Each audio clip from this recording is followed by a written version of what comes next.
Hello YouTube, welcome back to yet another video. As you can see, I have a bunch of topics lined up, but first I just want to take a look at the market right now. Let me just refresh that quickly. If you remember earlier today, if you have seen my other video, we were dealing with a market cap of 203 billion, up a bit now to 205 billion, and with Bitcoin dominance of 55%, down now to 54.5%. It is now looking like the coins might have all caught themselves a bit. If we are looking at the price graphs, we had one initial drop and then we had a second drop, and now everything seems to be going sideways with one notable exception. Now we see within this sea of red, where every coin in the top 20, every coin in the top 30, every coin in the top 40, every coin in the top 48 is down. We see just one. It's one beautiful green light. We see Ripple up. We see Ripple XRP up at over 30 cents. The only crypto that has been seeing gains today when everything else came crashing down. We see Ripple here halfway recovered its drops already, while others have just managed to avert further dropping. Ripple performing wonderfully at this time, way outperforming everything else. This is great to see. Let's see how long it will hold on. I don't believe we have any specific reason why XRP is doing better.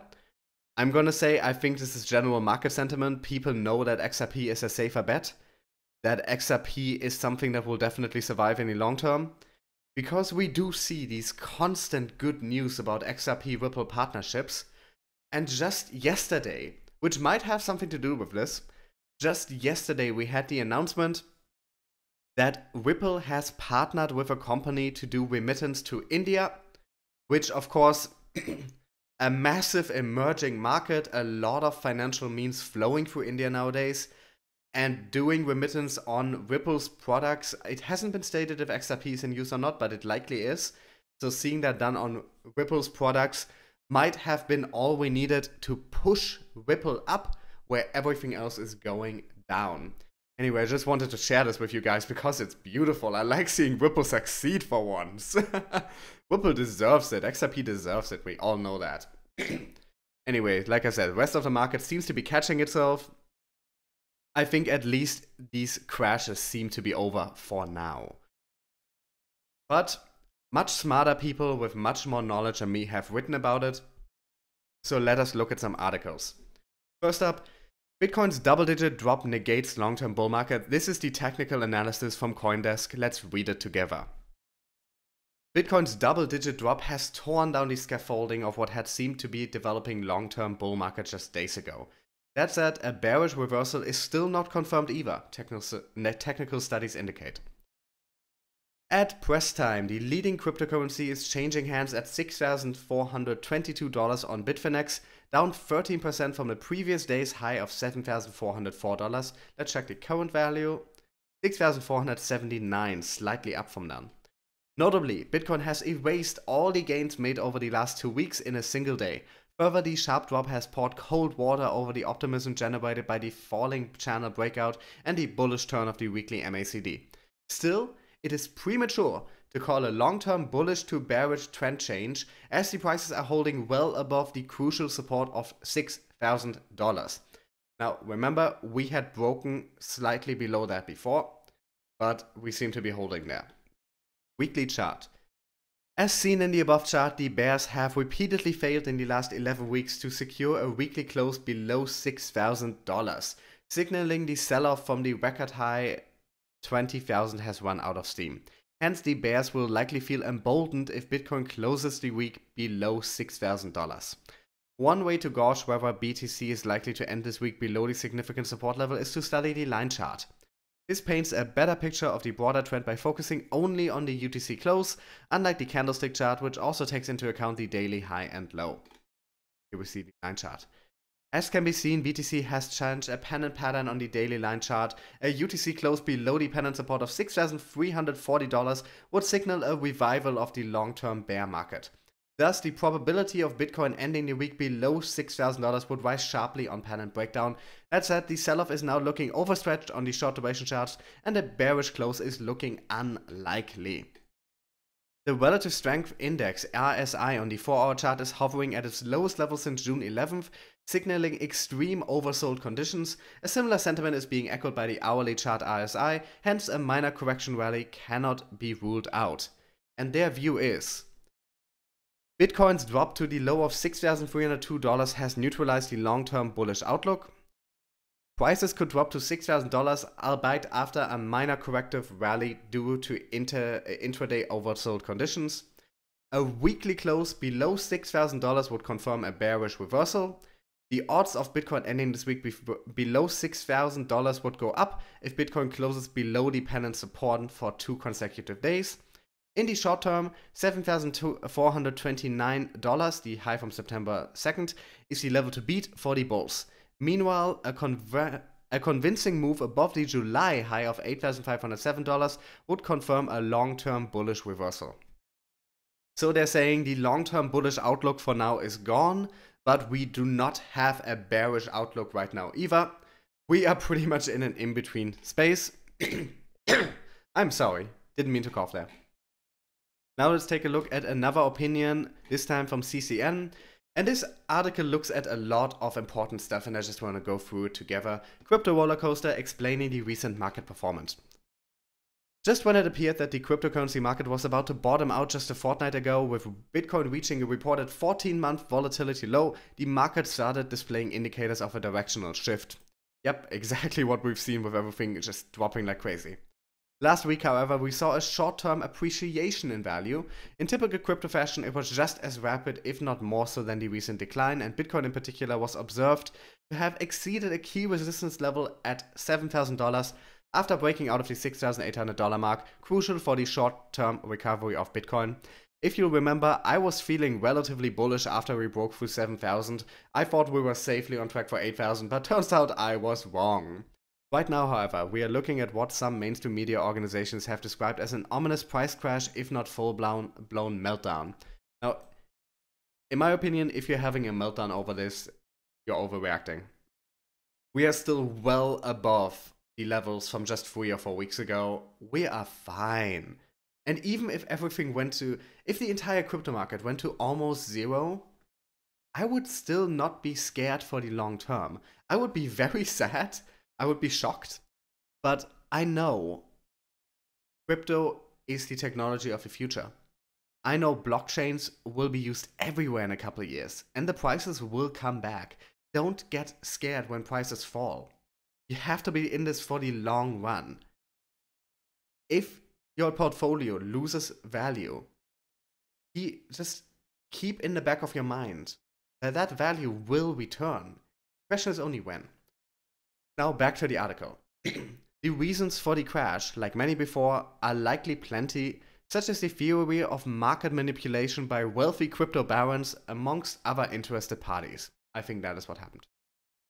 Just looking at the news recently, we can identify a handful of reported events and moments which might have coincided with, or preceded this rapid depreciation in value.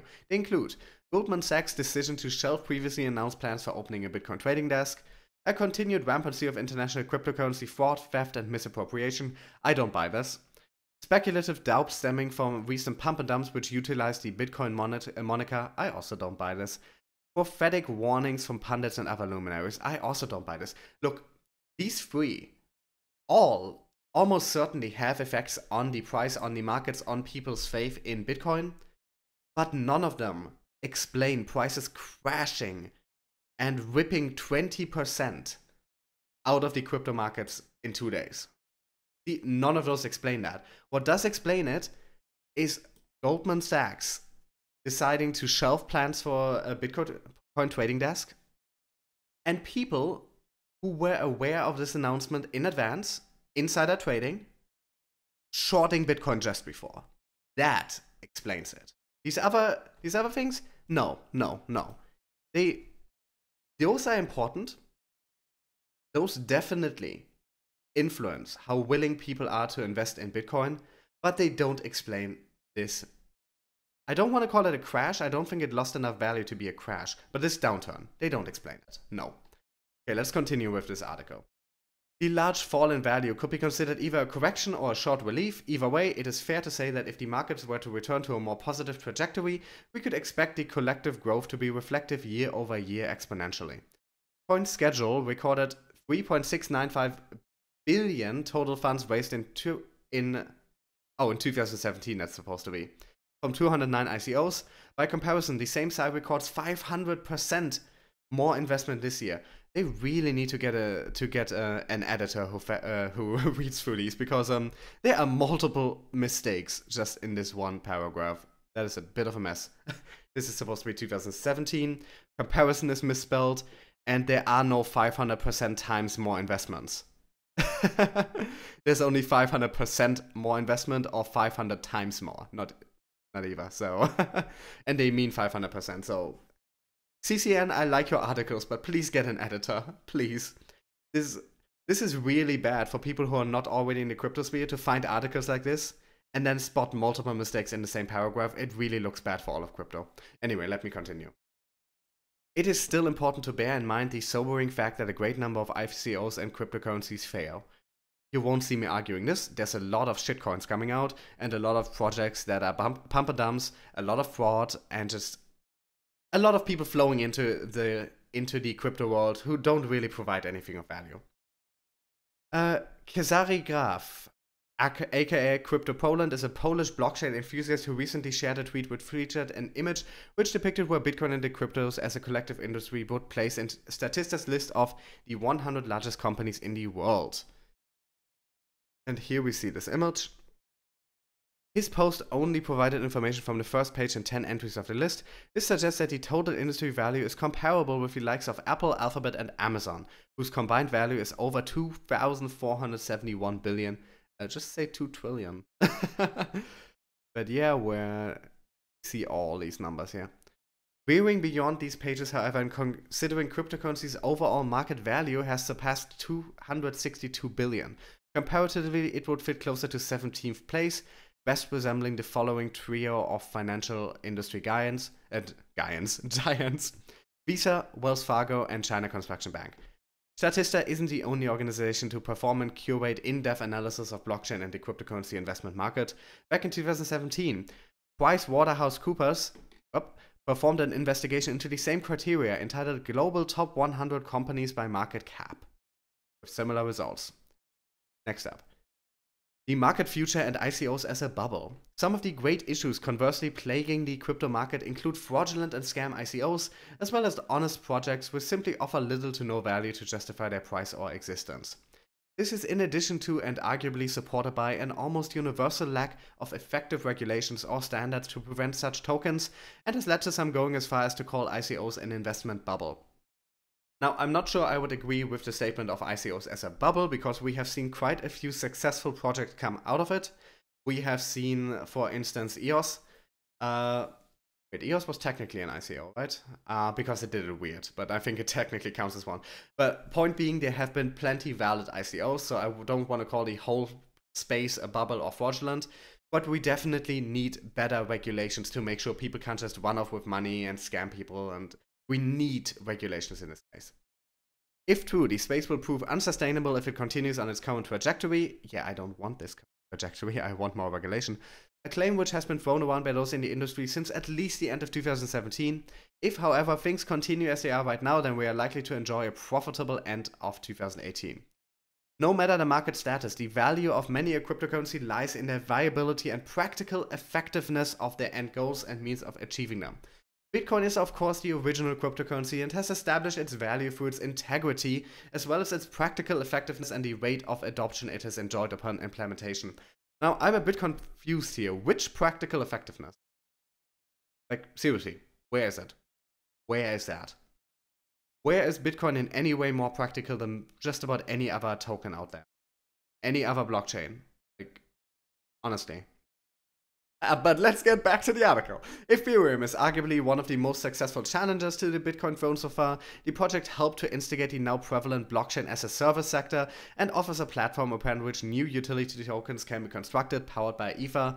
course, Ethereum, we got dApps, we got a lot of stuff built on top of it. We have a whole host of other crypto tokens based on top of it. Ethereum is doing a lot. And then Lightning Bitcoin is an example of the new market contenders, one of many which offer a direct and highly competitive alternative to many of the key features associated with Bitcoin. According to their website, LBTC's utilitarian value as a tradable currency is boosted by its speed and low-cost transaction fees. I honestly don't get why they're talking about Lightning Bitcoin here. Like, that is one of the crypto kings? Well, whatever you want to say, CCN. And the end of this article. Looking at new securities, security tokens comprise a much newer field which has been quoted to have contributed to the major crypto crash back in January 2018. First of these digital securities contracts were sold in December of the previous year and expired the following month, and thus correlated with the market drop. There's been a lot of news regarding security tokens over the past year, including attempts to either regulate or otherwise ensure a level of safety with regards to risk and fraud prevention, as well as protection of funds. These efforts come from a combination of governments and independent projects and organizations. Mobo is one of these projects and seeks to utilize a proprietary utility token to power its end-to-end solution for ICOs to launch compliant security tokens on the blockchain. Yes, this sounds good. I don't know this project, so I don't want to endorse it, but just from what it says here, this sounds interesting. This sounds like a step in the right direction. Features of Mobo cited include know your customer, AML compliance integration, enforced and maintained through Ethereum-based smart contracts. This is in addition to what they call the MOB20 protocol, will define a set of commands that a compliant security token should implement. Now, I think this advertisement here refers to advertisement below it that I have blocked. Did I block art here? Yes. Because this whole article sounds a bit like an ad in places, but anyway, some interesting points brought up here, a general look at the market, some of the reasons that might contribute. But I think if we're talking about this crash, we can thank Goldman Sachs and whoever was inside trading behind that. That was market manipulation, that was insider trading. There was definitely something shady going on there, and I hope we find out who did this. And I hope they get taken to court. Next up. Analysts, a Bitcoin breakout could be happening in November. We just looked at all these negative news about the prices going down. I just wanted to remind you guys, I talked about most of this already, but people are still very much expecting the prices to go up before the end of the year. Throughout summer, Bitcoin price has been swinging between 6,000 and 8,000. However, according to some price analysts, Bitcoin price may well see a breakout come November. Forbes' Billy Bambrow opines that market experts expect the breakout as early as November this year. However, he recognizes that a section of these experts are pegging their hopes on September, with the end month favored. The prospects. This breakout is expected because of two primary reasons. First, SEC is deliberating on whether to approve the Bitcoin ETF application presented by SolidX VanEck. The decision is set to happen on or before September 30th, and hopes are high that the proposal might be approved, especially after the decision was delayed. Personally. Also, the fact that SEC announced its decision to review 9 other ETF applications turned down recently is another strong indication that things could turn out positive for the crypto. You're hoping for too much. Secondly, the Intercontinental Exchange, which is NISE's parent company, is set to launch a Bitcoin ETF on November 5th. The ICE launched a crypto platform back in July and has partnered with large corporations like Microsoft, Boston Consulting Group, and Starbucks. However, the ICE's ETF will differ from others in that it will be offered via its own platform and will use Bitcoin for every transaction conducted on its network. This measure is aimed at improving price discovery.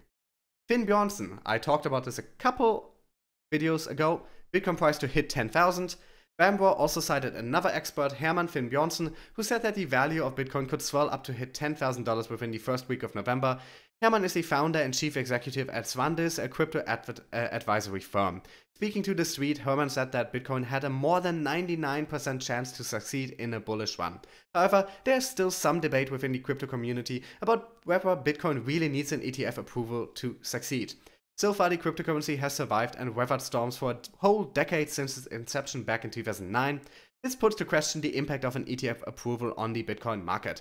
Granted, there exists a possibility of the cryptocurrency being over-financialized as a result of an ETF. I'm personally not too worried about it. In any case, the events of late September and early November will spell out the future of the coin market. If both ETFs pull through, it could mean a huge boom with a significant price upshot for the cryptocurrency. Now, I think this article is fine. I think that if ETFs get approved, that would almost certainly result in the prices shooting up. I'm not so sure about how hopeful they are that these will be approved though. Like, even with them reviewing their decisions, that doesn't mean they're planning to overturn them. That could just mean there has been enough pressure mounted that they need to look like they're paying more attention, like they're deliberating more. So I'm not that hopeful, but you know, just wanted to state that a lot of people, a lot of analysts, a lot of experts still do think the prices will shoot up soon. Now, next up, some positive news. Nearly 80% of Americans have heard of Bitcoin. Isn't that nice? But what's even bigger here, just under 50% of millennials are interested in using cryptocurrencies as a primary form of payment, as opposed to using the US dollar. Now, this is the next generation. This is the next generation saying they would rather use cryptocurrencies for everything than the US dollar. Think about that. Think about that. Now, most millennials are not in a position of power at the moment. But in a decade, in 2 decades, in 3 decades, these people will be running every major company in the world, and they will have raised a generation of kids that believe in the same things, that are also all for cryptos. And this is one of the reasons I think long-term crypto will succeed, because the generations that will shape the future are excited and are in. Like recently we had another poll that said that a lot of university students were holding crypto assets. Way more than non-university students, than older people, and that a lot of them were interested in buying some. And once again, this is a small poll, 1,202 Americans, but still, this is a good sign, and I hope we see more of this. And last but not least, we have Twitter considering to use blockchain at some point. Twitter CEO Jack Dorsey testified before a congressional committee Wednesday, September 5th, that the company is exploring blockchain technology for potential application. Meaning he didn't want to share this information, but he had to. Dorsey answered questions during a hearing on Twitter transparency and accountability held in the US House Committee on Energy and Commerce. A representative from California asked Twitter CEO about what potential applications blockchain technology might have for the company. Dorsey answered that blockchain could be used to fight misinformation and scams, stating, "Blockchain is one that I think has a lot of untapped potential, specifically around distributed trust and distributed enforcement potentially. We haven't gone as deep as we'd like just yet in understanding how we might apply this technology to the problems we're facing at Twitter, but we do have people within the company thinking about it today." Now, this is very, very good news. This means that one of the biggest tech companies in the world, one of the social media giants, is considering implementing blockchain technology. We don't have any details. We don't know if they looked at specific blockchain projects that are already out there, like have they looked at using Ethereum's technology maybe, or if they're looking at blockchain in general, if they might be planning to use their own. We don't even know if they'll end up doing anything with blockchain, but this definitely seems like Jack, who of course has the Twitter handle Jack. That's why people just call him Jack. Most people don't use his last name. He goes by his first name like Cher and Madonna. And like with Jack saying such positive things about blockchain and with Twitter looking into it, this could be potentially huge in the next year or two if they announce an actual application for it. It does sound like he wasn't ready to make any official statements though, because he only said this in front of a committee where he pretty much had to respond. But yeah, that is gonna be today's video. This came out so much longer than I thought it would. As always, thanks for watching. If you like this video, please do leave a like below, subscribe if you haven't subscribed yet, leave a comment, it really helps the channel. All the links to these articles are in the description, as well as my social media links and donation addresses. Thanks a lot for watching, and I will see you guys soon.